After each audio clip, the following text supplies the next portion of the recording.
Hi everyone. നമ്മളുടെ CA final May 2021 examination ഇപ്പം start ചെയ്യാൻ വേണ്ടി പോവാണ് ജൂലൈ 5th. അപ്പോൾ നമുക്കിനി ഒരു ഡേ മാത്രമാണുള്ളത്. അപ്പം ലാസ്റ്റ് മിനിറ്റ് പ്രിപ്പറേഷൻ നമുക്ക് ഇതിനു വേണ്ടി എന്തൊക്കെയാണ് ചെയ്യേണ്ടത്, എന്തൊക്കെ ഡോക്യുമെൻറ്റ്സ് നിങ്ങൾ നോക്കണം, ഏത് ടോപ്പിക്സ് ഒക്കെ നിങ്ങൾ നോക്കണം, ആ ഒരു സംഭവങ്ങൾ ജസ്റ്റ് ഒന്ന് ഇവാലുവേറ്റ് ചെയ്ത് നിങ്ങളെ ലാസ്റ്റ് മിനിറ്റ് പ്രിപ്പറേഷൻ അതൊന്ന് പ്രോപ്പറായിട്ട് ചെയ്യാൻ വേണ്ടിയാണ് ഈ വീഡിയോ ചെയ്യുന്നത്. സോ അപ്പോൾ നമ്മൾ ബേസിക്കലി ഫസ്റ്റ് കാണുക ഓരോ ടോപ്പിക്കിൻ്റെയും ഇമ്പോർട്ടൻസ് എത്രയാണെന്ന് നമ്മൾ ജസ്റ്റ് ഒന്ന് നോക്കും.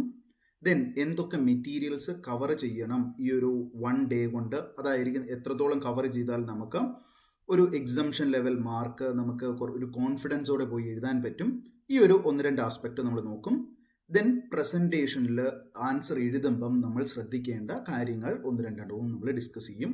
അതാണ് നമ്മൾ ഈ വീഡിയോയിൽ മൊത്തം നമ്മൾ കാണാൻ വേണ്ടി പോകുന്നത്. അപ്പോൾ നമുക്ക് ആദ്യം ഇതിൻ്റെ ABC ക്ലാസിഫിക്കേഷൻ ഏറ്റവും കൂടുതൽ വെയിറ്റേജ് ഒക്കെ കൊടുത്ത് നിങ്ങൾ ഇപ്പോൾ റിവൈസ് ചെയ്യുമ്പോൾ നോക്കേണ്ടത് ഏതൊക്കെയാണെന്ന് ആദ്യം ഒന്ന് നോക്കാം. അപ്പോൾ നമ്മളുടെ ന്യൂ സിലബസിലെ നമ്മളുടെ മുഴുവൻ ടോപ്പിക്കിനെ ഞാൻ ഒരു 3 ബക്കറ്റിലായിട്ട് തിരിച്ചിട്ടുണ്ട്. ഒന്ന് കാറ്റഗറി A, നമ്മൾ ഏറ്റവും ആദ്യം പഠിക്കേണ്ട കുറച്ച് ടോപ്പിക്സ്. കാറ്റഗറി B നമുക്ക് കുറച്ചൊക്കെ അറിയാമായിരിക്കും, കുറച്ചൊക്കെ നമുക്ക് റെലവൻ്റ് ആയിട്ടുള്ള കാര്യങ്ങൾ മിക്കപ്പോഴും തന്നെ ടെസ്റ്റ് ചെയ്യുന്നതാണ്, എന്നാൽ ഒത്തിരി എഫേർട്സ് നമുക്ക് വേണ്ടാത്ത കുറച്ച് ഏരിയാസ്. ദെൻ കാറ്റഗറി C വളരെ കുറച്ച് മാത്രം നമുക്ക് ക്വസ്റ്റ്യൻസ് കിട്ടുന്ന ലാസ്റ്റ് മൊമെൻറ്റിൽ ഒത്തിരി ഇമ്പോർട്ടൻസ് കൊടുക്കേണ്ടതായിട്ടില്ലാത്ത ഏരിയ. അങ്ങനെ 3 നമ്മൾ തിരിച്ചേക്കുന്നത്. അതിനകത്ത് കാറ്റഗറി Aയിൽ പെടുന്ന ടോപ്പിക്സ് നോക്കിയാൽ IND AS 115 ഇപ്പം നമുക്ക് വളരെയധികം ഇമ്പോർട്ടൻസ് വന്നിരിക്കുന്ന ഒരു സ്റ്റാൻഡേർഡാണ്. ഈ സ്റ്റാൻഡേർഡ് വന്നതിന് ശേഷം നമുക്ക് ഓൾമോസ്റ്റ് 10 to 15% മാർക്ക് വെയിറ്റേജ് ഉള്ള ഒരു ടോപ്പിക്കാണ് ആ ഒരു സിംഗിൾ സ്റ്റാൻഡേർഡ്. അപ്പം ആ സ്റ്റാൻഡേർഡിൽ നിന്ന് നമുക്ക് ക്വസ്റ്റ്യൻസ് 14 മാർക്സ് 12 മാർക്സിൻ്റെ ഒക്കെ ഫുൾ ഫ്ലെഡ്ജ്ഡ് പ്രോബ്ലം ആണ് മിക്കപ്പോഴും തന്നെ ഇപ്പം കാണുന്ന ഒരു സംഭവം. അപ്പം ആ ഒരു സ്റ്റാൻഡേർഡിന് വളരെയധികം ഇമ്പോർട്ടൻസ് കൊടുക്കണം. ബിക്കോസ് പുതിയ ക്വസ്റ്റ്യൻസ് ഇൻവെൻറ്റ് ചെയ്ത് ഇൻസ്റ്റിറ്റ്യൂട്ട് മിക്കപ്പോഴും എക്സാമിന് ടെസ്റ്റ് ചെയ്യുന്ന ഒരു സ്റ്റാൻഡേർഡാണത്. ഇനി ലീസസിൻ്റെ ഒരു സ്റ്റാൻഡേർഡ് ഇതിനോട് തന്നെ ചേർന്ന് നിൽക്കുന്ന, ഇതുമായിട്ട് ലിങ്ക് ചെയ്തിരിക്കുന്ന ഒരു സ്റ്റാൻഡേർഡാണ് ഗ്ലോബൽ ലെവലിൽ തന്നെ. സോ ആ സ്റ്റാൻഡേർഡും നമുക്ക് അതുകൊണ്ട് ആ ഒരു ഇമ്പോർട്ടൻസ് കൊടുത്ത് തന്നെ പഠിക്കണം. കഴിഞ്ഞ 2 എക്സാമിനും ഏകദേശം 8 മാർക്കോളം ഈ ഒരു ലീസിൻ്റെ സ്റ്റാൻഡേർഡിൽ നിന്ന് നമുക്ക് ക്വസ്റ്റ്യനും കിട്ടിയിട്ടുള്ളതാണ്. അതിനുശേഷം വളരെയധികം ഇമ്പോർട്ടൻസ് കൊടുക്കേണ്ട വേറൊരു ടോപ്പിക്കാണ് ഫിനാൻഷ്യൽ ഇൻസ്ട്രുമെൻറ്റ്സ്. IND AS 32, 107, 109 ഇത് 3 വരുന്നത്. ആ ഏരിയയിലാണെങ്കിലും നമുക്ക് ഡയറക്ട്ലി ഒരു 12 to 20 മാർക്സ് വെയിറ്റേജ് നമുക്ക് കാണാൻ പറ്റുന്ന ഒരു ടോപ്പിക്കാണ്. ദെൻ നിങ്ങൾ business combination area, that is also 1 important area, നിങ്ങൾക്ക് അറിയാവുന്നതാണ്. അതുകൂടാതെ കൺസോൾട്ടേഷൻ, ഇത് 2 ലിങ്ക്ഡ് ആയിട്ടാണ് IND ASലെ സിറ്റുവേഷൻ വരിക. അതിനകത്ത് തന്നെ കുറച്ച് നിങ്ങൾ റെലവൻസ് കൊടുക്കാതിരിക്കുന്ന 2 സ്റ്റാൻഡേർഡ് ഉണ്ട്. IND AS 28, IND AS 111. ഇതിൽ നിന്ന് ഇപ്പം ഇൻസ്റ്റിറ്റ്യൂട്ട് കഴിഞ്ഞ അറ്റംപ്റ്റുകളിലൊക്കെ ക്വസ്റ്റ്യൻ ചോദിക്കാറുണ്ട്. ഇതിലേതെങ്കിലും ഒരു സ്റ്റാൻഡേർഡ്സ് അവർ ടെസ്റ്റ് ചെയ്യാറുമുണ്ട്. അപ്പോൾ ആ ഒരു ആസ്പെക്റ്റും നമ്മൾ എപ്പോഴും ഓർത്തിരിക്കേണ്ടതാണ്. പിന്നെയുള്ളത് IND AS 102 share base payment, മിക്കപ്പോഴും തന്നെ നമുക്കൊരു ഡയറക്റ്റ് ക്വസ്റ്റ്യന് കിട്ടാവുന്ന ഒരു ഏരിയയാണ്. ദെൻ ബിസിനസ് കോമ്പിനേഷനൊക്കെ മനസ്സിലാക്കി വരുമ്പം IND AS 12 എന്ന് പറയുന്ന സ്റ്റാൻഡേർഡ് നമുക്ക് കുറച്ചുകൂടി ആവശ്യമായിട്ടുണ്ട്. അപ്പം ആ ഒരു സ്റ്റാൻഡേർഡ്, എംപ്ലോയി ബെനിഫിറ്റിൻ്റെ സ്റ്റാൻഡേർഡ്, ഇമ്പയർമെൻറ്റിൻ്റെ സ്റ്റാൻഡേർഡ്, ഇത്രയും സ്റ്റാൻഡേർഡ്സ് നമുക്ക് എന്താണ് കോൺസെപ്ച്വലി കുറച്ച് സ്ട്രോങ് ആയിട്ട് വേണ്ടത്.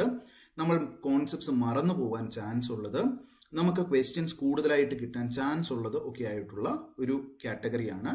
അപ്പോൾ ഇത്രയും സ്റ്റാൻഡേർഡ്സ് നമ്മൾ ഫസ്റ്റ് പ്രയോറിറ്റി കൊടുത്ത് തന്നെ റിവൈസ് ചെയ്യേണ്ടതാണ്. ഇനി ഇത് കൂടാതെ അനാലിസിസ് ഓഫ് ഫിനാൻഷ്യൽ സ്റ്റേറ്റ്മെൻറ്റ്സ് എന്ന് പറയുന്ന ചാപ്റ്ററിൽ വരുന്ന ക്വസ്റ്റ്യൻസും അത് നമ്മൾ വളരെയധികം ഇമ്പോർട്ടൻസ് കൊടുക്കണം. ബിക്കോസ് അതിൽ പല സ്റ്റാൻഡേർഡ്സിൻ്റെ ആപ്ലിക്കേഷൻ നമുക്ക് കാണാനായിട്ട് പറ്റും. സോ ഇത്രയാണ് നമ്മളുടെ ഫസ്റ്റ് കാറ്റഗറി. ഇനി സെക്കൻഡ് കാറ്റഗറിയിലേക്ക് പോയിട്ടുണ്ടെങ്കിൽ കുറച്ചുകൂടി ലൈറ്റ് വെയ്റ്റ് സ്റ്റാൻഡേർഡ് ആണ്. നിങ്ങൾ ഇന്ററിലൊക്കെ പഠിച്ച അക്കൗണ്ടിങ് സ്റ്റാൻഡേർഡ്സുമായിട്ട് കുറച്ചുകൂടി സിമിലാരിറ്റി ഒക്കെ ഉള്ള സ്റ്റാൻഡേർഡ്സ് ആയതുകൊണ്ട് കുറച്ചുകൂടി നിങ്ങൾക്ക് പെട്ടെന്ന് ഗ്രാസ്പ് ചെയ്യാവുന്നത് എന്നുള്ള ഒരു രീതിയിലാണ് നമ്മൾ ആ ഒരു കാറ്റഗറി ബിയിൽ ഇട്ടേക്കുന്നത്. അതിൽ പെടുന്നതാണ് IND AS 2 inventories, basically asset based ആയിട്ടുള്ള ലീസസ് ഒഴിച്ച് ബാക്കിയുള്ള അസറ്റ് ബേസ്ഡ് ആയിട്ടുള്ള ലീസസും ഇമ്പയർമെന്റ് ഒഴിച്ചുള്ള standards. Then effects of changes in foreign exchange rate, അതുപോലെ തന്നെ നമ്മളുടെ IND AS 37 provisions, IND AS 41 ഇതൊക്കെ കാറ്റഗറി ബിയിൽ വരുന്നതാണ്. ദെൻ നമ്മളെ സംബന്ധിച്ചിടത്തോളം നമ്മളുടെ EPS operating segment fair value measurement, ഈ സ്റ്റാൻഡേർഡ്സും നമുക്ക് ക്വസ്റ്റ്യൻസ് എക്സ്പെക്ട് ചെയ്യാൻ പറ്റുന്ന എന്നാൽ എഫേർട്സ് കുറച്ചുകൂടി കമ്പാരിറ്റീവ്ലി കുറഞ്ഞ സ്റ്റാൻഡേർഡ്സ് ആണ്. ഇനി തേർഡ് കാറ്റഗറിയിലേക്ക് വരുമ്പോൾ ഉള്ളതാണ് ഇൻഡേസ് 1, 7, 8, 10, 24, 34 ആൻഡ് 101 ഇസ് ഓൾസോ ദർ. അപ്പോൾ ഈ 1 എന്ന് പറയുന്ന 1, 8, 10 ഈ 3 സ്റ്റാൻഡേർഡ്സ് എന്ന് പറയുന്നത് നമുക്ക് ആവശ്യമുള്ള സ്റ്റാൻഡേർഡ്സ് ആണ്. പക്ഷെ നമ്മൾ അതിൻ്റെ ഓൾമോസ്റ്റ് എല്ലാ കോൺസെപ്റ്റ്സും തന്നെ പലയിടത്തായിട്ട് വീണ്ടും വീണ്ടും കാണുന്നത് കൊണ്ട് റിവിഷൻ ടൈമിൽ കുറച്ച് ലെസർ ഇമ്പോർട്ടൻസ് നമുക്ക് കൊടുക്കാൻ പറ്റുന്ന ഒരു ഏരിയ ആണ് അത് ഒഴിച്ചു നിർത്തിയിട്ടുണ്ടെങ്കിൽ 1, 8, 10 ഈ 3 സ്റ്റാൻഡേർഡ്സ് നമുക്ക് ക്വസ്റ്റ്യൻ ഒക്കെ കുറച്ചുകൂടി എക്സ്പെക്ട് ചെയ്യാവുന്നതാണ്. ഇനി 7 ലാസ്റ്റ് അറ്റംപ്റ്റിൽ നമുക്ക് എക്സാം ചോദിച്ച ഒരു ഏരിയ ആണ്. ബട്ട് സ്റ്റിൽ അതിന് അത്രത്തോളം ഇമ്പോർട്ടൻസ് കൊടുത്ത് നമ്മൾ ടൈം സ്പെൻഡ് ചെയ്യേണ്ടതല്ല ലാസ്റ്റ് മിനിറ്റിൽ. സോ അതുകൊണ്ടാണ് അതിനെ ഒരു category C ആക്കിയിരിക്കുന്നത്. Then 24 and 34 it is rarely tested standard and disclosures അങ്ങനത്തെ കാര്യങ്ങളിലാണ് അത് കൂടുതൽ ഇമ്പോർട്ടൻ്റ് ആയിട്ടുള്ളതും. സോ അതുകൊണ്ടാണ് ആ ഒരു സംഭവങ്ങളുള്ളത്. ഇനി CSR റിപ്പോർട്ടിംഗ് ബേസിക്കലി ഇത്തവണ ഒരു അമെൻമെന്റ് ഉള്ളതുകൊണ്ട് ലാസ്റ്റ് മിനിറ്റിലെ പ്രിപ്പറേഷനിൽ നമുക്ക് കുറച്ചുകൂടി റെലവൻസ് കൊടുക്കാം. കാറ്റഗറി സിയിൽ ആദ്യം തന്നെ നോക്കാവുന്ന ഒരു സ്റ്റാൻഡേർഡ് ഒരു ചാപ്റ്ററാണ്. Then integrated reporting. ഇത്രയാണ് നമുക്കുള്ള നമ്മളുടെ ടോപ്പിക്സ് ഉള്ളത്. ഇനി ഈ ടോപ്പിക്സ് ഒക്കെ പ്രിപ്പയർ ചെയ്യുമ്പം നമ്മൾ എന്തൊക്കെ ഡോക്യുമെൻ്റ് ആണ് ലാസ്റ്റ് മിനിറ്റിൽ നോക്കേണ്ടത്? അപ്പം നമ്മൾ മെറ്റീരിയൽസ് ഏതൊക്കെയാണ് കവർ ചെയ്യേണ്ടതെന്ന് ചോദിച്ചാൽ നമുക്ക് ക്വിക്ക് റെഫറൻസ് നോട്ട്സ്, നിങ്ങൾ പല ഫാക്കൽറ്റീസിൻ്റെ ക്ലാസ്സസ് അറ്റൻഡ് ചെയ്തിട്ടുണ്ടാവാം, അവരൊക്കെ തന്നേക്കുന്ന നോട്ട്സ് ഉണ്ടാവാം. അങ്ങനത്തെ പല ക്വിക്ക് റെഫറൻസ് നോട്ട്സ് ഉണ്ടായേക്കാം.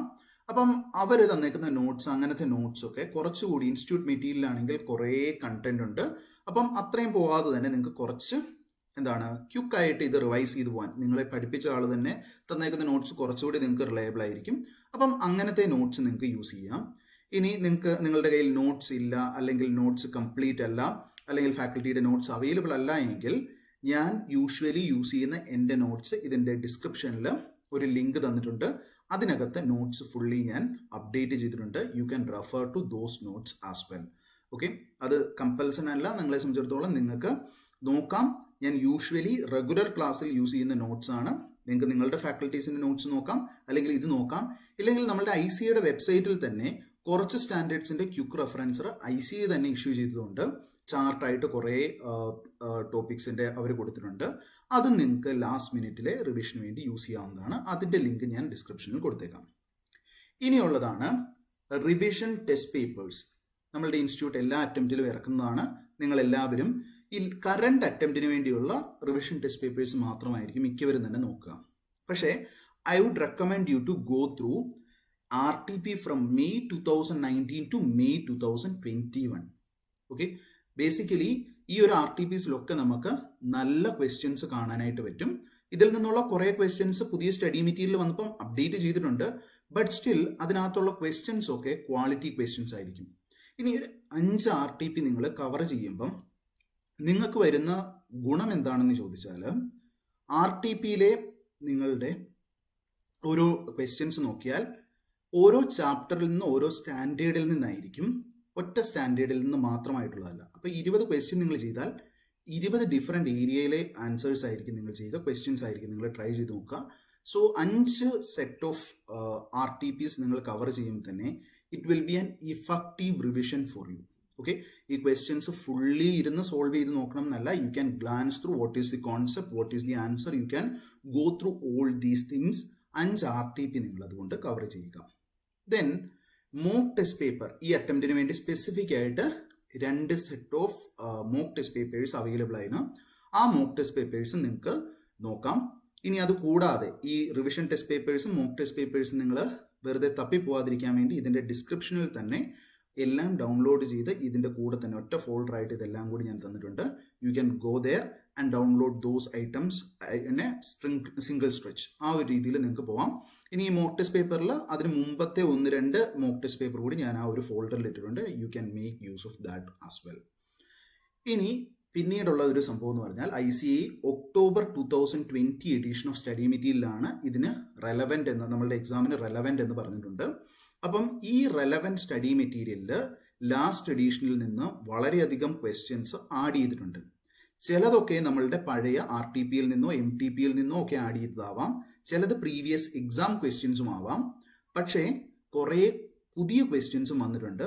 സോ ആ ക്വസ്റ്റ്യൻസ് നിങ്ങൾ വർക്കൗട്ട് ചെയ്യേണ്ടത് അത്യന്താപേക്ഷിതമാണ്. ബിക്കോസ് വേറൊന്നും കൊണ്ടല്ല, നിങ്ങൾ ആ ക്വസ്റ്റ്യൻസ് നോക്കിയിട്ടുണ്ടെങ്കിൽ അതിൽ പുതിയ കോൺസെപ്റ്റ് എക്സ്പ്ലെയിൻ ചെയ്യുന്ന പല ക്വസ്റ്റ്യൻസ് നിങ്ങൾക്ക് കാണാനായിട്ട് പറ്റും. അപ്പോൾ ആ ക്വസ്റ്റ്യൻസിനൊക്കെ ഡയറക്റ്റ് പിക്ക് ആയിട്ടുള്ള ഒരു ഡയറക്റ്റ് പിക്ക് ആയിട്ട് നമ്മളുടെ എക്സാം പേപ്പറിൽ വരാനായിട്ടുള്ള ചാൻസ് ഉണ്ട്. അപ്പം അതും നിങ്ങളൊന്ന് നോക്കി വെച്ചേക്കുക. സോ ഇത്രയും സംഭവങ്ങൾ നിങ്ങൾ കവർ ചെയ്യുമ്പോൾ തന്നെ നിങ്ങൾക്ക് ഒരു ലെവൽ ഓഫ് കോൺഫിഡൻസ് നിങ്ങൾക്ക് കിട്ടും. ദാറ്റ് ഈസ് ഇത്രയും ഏരിയാസ് നിങ്ങൾക്ക് കവർ ചെയ്യാൻ പറ്റി, ഓൾമോസ്റ്റ് എല്ലാ ഏരിയയിലും കൂടി നിങ്ങൾക്ക് കവർ ചെയ്യാൻ പറ്റി എന്നൊരു രീതിയിൽ നിങ്ങൾക്ക് പോകാനായിട്ട് പറ്റും. ഇനി ഈ മെറ്റീരിയൽസ് ഒക്കെ കവർ ചെയ്യുമ്പോൾ ഇപ്പം അഡീഷണൽ ക്വസ്റ്റ്യൻസ് നിങ്ങൾക്ക് സ്റ്റഡി മെറ്റീരിയലിൽ നിന്ന് മനസ്സിലാക്കാനായിട്ട് ബുദ്ധിമുട്ടുണ്ട് എങ്കിൽ ഇൻസ്റ്റിറ്റ്യൂട്ട് തന്നെ നമ്മളുടെ ആ ഒരു ഇനീഷ്യൽ പേജസ് സെക്ഷനിൽ ഏതൊക്കെയാണ് പുതിയ ക്വസ്റ്റ്യൻസ് എന്ന് കൊടുത്തിട്ടുണ്ട്. അപ്പോൾ ആ റെലവൻറ്റ് പോർഷൻ മാത്രം ആയിട്ട് ഞാൻ അതും ഈ ഒരു ലിങ്കിൻ്റെ കൂടെ തന്നെ additional questions summary of changes എന്ന് പറഞ്ഞിട്ടുണ്ട്. അവിടെ നിന്ന് നിങ്ങൾക്ക് ക്വസ്റ്റ്യൻസ് ഏതൊക്കെയാണെന്നുള്ളത് നോക്കാവുന്നതുമാണ്. ഓക്കെ, എന്നിട്ട് നിങ്ങളുടെ മെറ്റീരിയൽ വെച്ചിട്ട് നിങ്ങൾ നോക്കിയാൽ മതിയാവും. So that it will B A quick revision for U. ഇനി നിങ്ങളെ സംബന്ധിച്ചിടത്തോളം എക്സാമിന് നിങ്ങൾ പ്രസൻറ്റ് ചെയ്യുമ്പം എന്തൊക്കെ കാര്യങ്ങൾ ശ്രദ്ധിക്കണം. അപ്പം അതിനകത്ത് എനിക്ക് പറയാനായിട്ടുള്ള ഒരു കാര്യം എന്ന് പറഞ്ഞാൽ ഞാൻ പലയിടത്തും പറഞ്ഞിട്ടുള്ളതുമാണ്. ഈ അടുത്ത കാലത്ത് എനിക്കൊരു ഇൻസിഡൻറ്റ് ഉണ്ടായതാണ്. ഒരാൾ എന്നോട് ഒരു ക്വസ്റ്റ്യൻ പേപ്പർ, ഒരു പെർട്ടിക്കുലർ എക്സാമിൻ്റെ ആൻസർ ഷീറ്റ് FRൻ്റെ തന്നെ ഒന്ന് നോക്കി തരാമോ, എനിക്ക് പ്രതീക്ഷിച്ചത്ര മാർക്ക് കിട്ടിയിട്ടില്ല എന്ന് പറഞ്ഞുകൊണ്ട് എനിക്ക് തന്നു. അപ്പം ഞാൻ എന്ത് ചെയ്തു, ഞാൻ നോക്കി തരാൻ പറ്റുമോ ഇല്ലയോ എന്ന് നോക്കാം, എന്തായാലും ഞാൻ അറിയിക്കാം എന്ന് പറഞ്ഞു. എനിക്ക് അയച്ചിട്ടേക്കാൻ പറഞ്ഞു. അപ്പം എനിക്ക് കുറച്ച് ഫ്രീ ടൈം കിട്ടിയപ്പോൾ ഇത് നോക്കിയപ്പോൾ എന്താണെന്ന് ചോദിച്ചിട്ടുണ്ടെങ്കിൽ ക്വസ്റ്റ്യൻ്റെ റിക്വയർമെൻറ്റ്സ് ആള് ഫുൾഫിൽ ചെയ്യുന്നില്ല. ഓക്കെ, നമ്മളുടെ പ്രസൻറ്റേഷനിൽ വരാൻ പോകുന്ന ഏറ്റവും വലിയൊരു ഇഷ്യൂ ആണ്. നിങ്ങൾ ക്വസ്റ്റ്യൻ വായിക്കുമ്പോൾ എന്താണ് അതിൻ്റെ റിക്വയർമെൻറ്റ് എന്നുള്ളത് നോക്കണം. ആ കുട്ടിയുടെ ആൻസേഴ്സ് എന്ന് പറഞ്ഞിട്ടുണ്ടെങ്കിൽ ഫിനാൻഷ്യൽ ഇൻസ്ട്രുമെൻസിൻ്റെ ഒരു ക്വസ്റ്റ്യൻ, അതിന് മുഴുവൻ വർക്കിംഗ് നോട്ട് ചോദിച്ചിട്ടുണ്ട്. പ്രസൻറ്റേഷൻ ഇൻ ഫിനാൻഷ്യൽ സ്റ്റേറ്റ്മെൻറ്റ്സ് എങ്ങനെയാണ് എന്ന് ചോദിക്കുന്നു. അപ്പോൾ അതിന് ബാലൻസ് ഷീറ്റിൻ്റെ എക്സ്ട്രാക്ട് വരച്ചില്ലെങ്കിൽ അതിന് അലോക്കേറ്റഡ് ആയിട്ടുള്ള മാർക്ക് എന്തായാലും പോവും. അപ്പോൾ അങ്ങനെയുള്ള മാർക്ക് ലൂസ് ചെയ്തതുകൊണ്ടാണ് ആ കുട്ടിക്ക് ഒരു എക്സംഷൻ മാർക്ക് എത്താതെ പോയത്. അറൗണ്ട് 50 മാർക്സ് ആണ് ആ കുട്ടിക്ക് കിട്ടിയത്. പക്ഷെ ആ ഒരു കൺക്ലൂഷൻ കൂടി ആ കുട്ടി നടത്തിയിരുന്നെങ്കിൽ അതൊരു 70+ മാർക്ക് കിട്ടാനായിട്ടുള്ള ലെവൽ ഓഫ് ആൻസേഴ്സ് ആയിരുന്നു ആ കുട്ടി എഴുതിയത്. പക്ഷേ ഈ ഒരു കൺക്ലൂഷൻ പ്രോപ്പർ അല്ലാത്തത് കൊണ്ട് it was confined to 50 marks. അപ്പം അങ്ങനെയുള്ള പല സിറ്റുവേഷൻസും നമുക്ക് ഉണ്ടാവാറുണ്ട്. അപ്പോൾ അതുകൊണ്ടാണ് പറയുന്നത്, നിങ്ങൾ ആൻസർ എഴുതുമ്പം what is the specific requirement of that question അത് നോക്കണം. അതിനുള്ള ആൻസേഴ്സ് ആയിരിക്കണം എഴുതേണ്ടത്. ഇനി നിങ്ങൾ എഴുതുന്നത് CA ഫൈനൽ ലെവലിൻ്റെ എക്സാം ആണ്. അപ്പം നിങ്ങൾ മാർക്ക് നോക്കിയിട്ട് നിങ്ങളെ സംബന്ധിച്ചിടത്തോളം ഈ ഒരു ക്വസ്റ്റ്യനിൽ ഇൻവോൾവ് ആയിരിക്കുന്ന പ്രൊവിഷൻ എന്താണ് എന്നുള്ളതും വളരെ ഷോർട്ടായിട്ട് ഡിസ്ക്രൈബ് ചെയ്യുക. ഓക്കെ, ബിക്കോസ് ഇൻസ്റ്റിറ്റ്യൂട്ടിൻ്റെ സ്റ്റെപ്പ് മാർക്കിങ്ങിൽ എന്താണോ ഈ പ്രൊവിഷൻ ഇൻവോൾവ് അത് എഴുതുന്നതിനും സ്പെസിഫിക് ആയിട്ടുള്ള മാർക്ക് അലോക്കേറ്റഡ് ആയിരിക്കും. ആ മാർക്സ് നഷ്ടപ്പെടരുത്. അങ്ങനെയുള്ള സംഭവങ്ങൾ നിങ്ങൾ എഴുതണം. അതുപോലെ തന്നെ എല്ലാ ഫാക്കൽറ്റീസും പറയുന്നത് പോലെ തന്നെ അസംഷൻസ് അത് പ്രോപ്പർലി സ്റ്റേറ്റ് ചെയ്തിട്ടുണ്ടാവണം നിങ്ങളുടെ ആൻസറിൽ.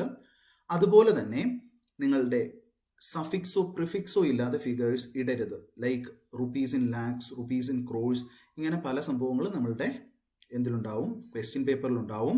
ആ റെഫറൻസസ് നമ്മളുടെ ആൻസറിൽ ഈവൻ ഇൻക്ലൂഡിങ് വർക്കിംഗ് നോട്ട്സിൽ നമ്മൾ അതും കൊടുത്തിട്ടുണ്ടാവണം. ദെൻ നമ്മളെ സംബന്ധിച്ചിടത്തോളം ഈ ഒരു വർക്കിംഗ് നോട്ട്സിലേക്കുള്ള റെഫറൻസസും നമ്മളുടെ മെയിൻ ആൻസറിലേക്ക് കൊടുക്കണം. ഇതെല്ലാവരും പറയുന്ന ഒരു കാര്യമാണ്. I am just pressing on that point again.